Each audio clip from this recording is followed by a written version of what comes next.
So let's dive into these resurrection accounts. It's like a real puzzle of texts, right? Absolutely. It's fascinating how these four Gospels, Matthew, Mark, Luke, and John, each tell a story that seems to contradict one another in key details. Yeah, exactly. I mean, for instance, the whole who went to the tomb question. Matthew says Mary Magdalene and the other Mary, but then Mark throws in Mary, the mother of James and Salome, and Luke adds Joanna too. And John sticks with just Mary Magdalene. It really is intriguing. I mean, why would John focus solely on Mary Magdalene? That seems like a deliberate editorial choice. Absolutely.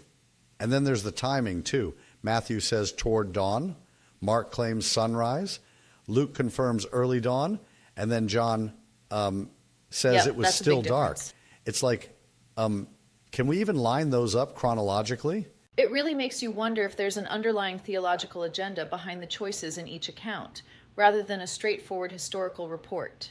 And on top of that, what they saw at the tomb is all over the place. Matthew describes a huge earthquake and an angel that rolls away the stone.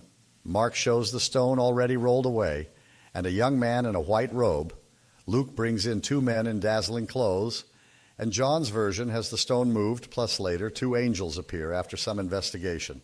Yeah, the number of supernatural figures changes, and even the location and sequence of the events differ quite a bit. Right.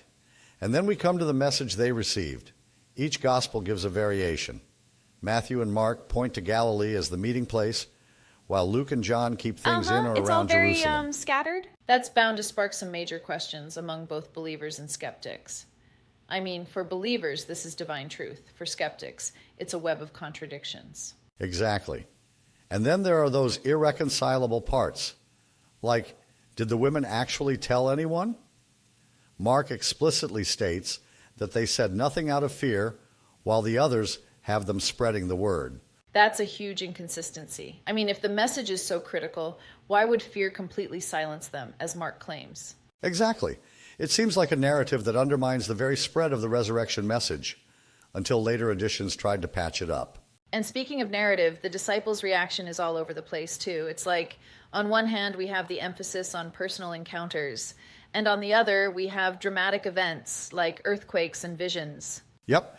And then there's the whole issue of when Jesus ascended. Luke says it happened the same day. But then Acts, also by Luke, has him hanging around for 40 days before ascending. That can't be just a minor detail. It almost feels like Luke had two different stories in mind, doesn't it? Exactly. It's like his own timeline contradicts itself. And then there's the third day issue. All four Gospels mention it.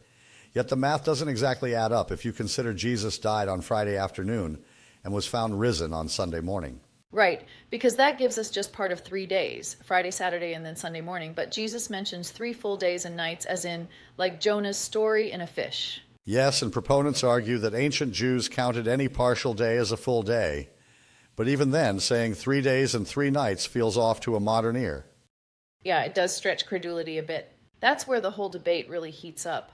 Faith versus historical facts. These inconsistencies challenge both the literal interpretation and the theological narrative. Speaking of challenges, skeptics have thrown in some alternative theories too.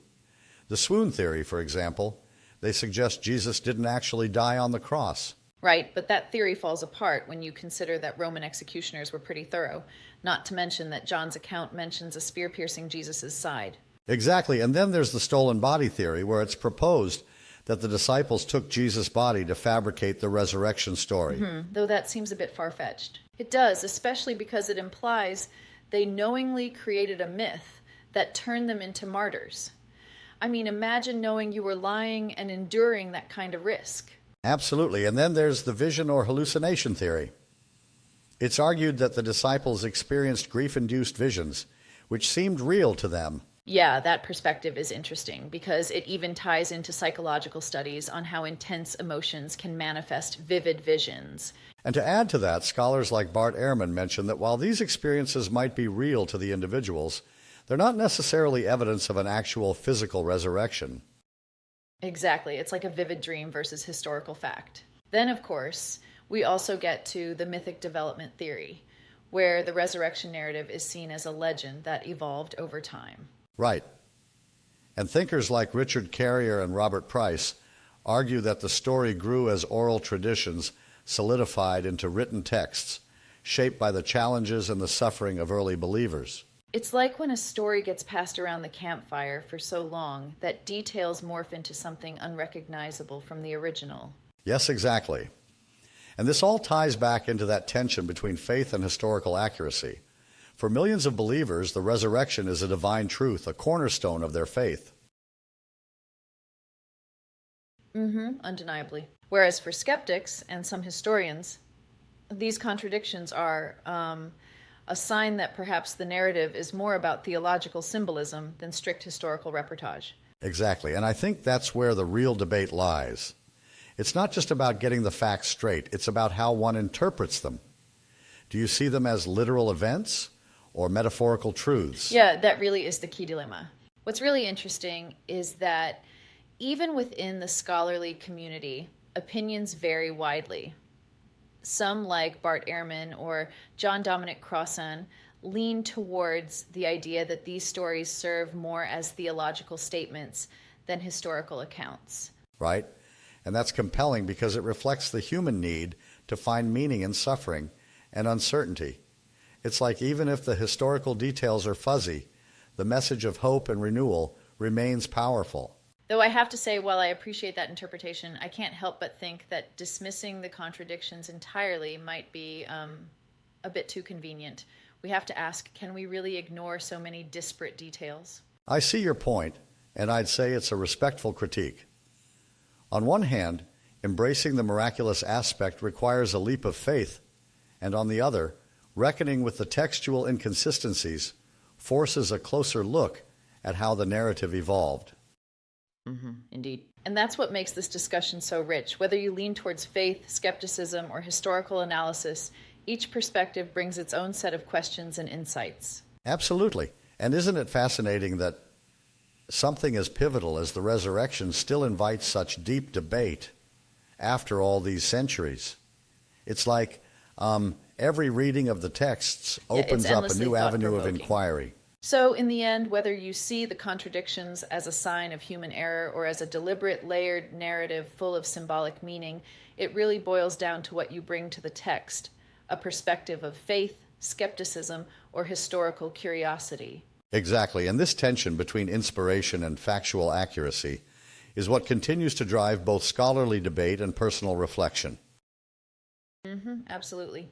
And honestly, it's a conversation that's not likely to get any simpler anytime soon, is it? No way. It's a conversation that evolves with each generation. The mysteries, the unanswered questions, they keep us engaged continuously. Right on. Well, this discussion really reminds me that sometimes the beauty of such ancient texts is not in their definitive clarity, but in the ongoing dialogue they inspire. Exactly. And whether you find definitive answers or not, the pursuit of understanding, questioning every detail, remains the heart of the narrative. Absolutely.